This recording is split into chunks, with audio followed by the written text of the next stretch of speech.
সামাজিক যোগাযোগ মাধ্যমে ভারতীয় পতাকা মাড়ানোর ছবিতে তোলপাড় হয় ভারত। উগ্র হিন্দুত্ববাদীদের হিংসার রেশ আঁচড়ে পড়ে ত্রিপুরার আগরতলায় বাংলাদেশের সহকারী হাই কমিশনে।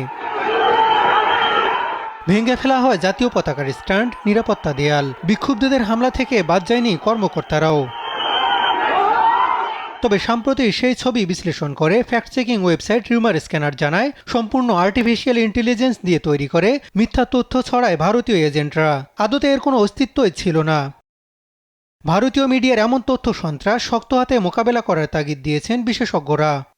আমরা প্রতিবাদ জানাতে পারি ওই সরকারের কাছে, যেমন জানাতে পারি, এবং একই সাথে আমরা আমাদের ওইখানকার যে হাই কমিশন আছে তাকে ব্যবহার করে আমরা ওই নির্দিষ্ট টিভি চ্যানেলের যারা মালিক তাদের কাছেও আমরা আমাদের প্রতিবাদ টিভি পাঠাতে পারি। এতেও যদি এটা বন্ধ না হয় তাহলে আমরা বাংলাদেশের পক্ষ থেকে স্থানীয় আদালতে আমরা মামলা করতে পারি।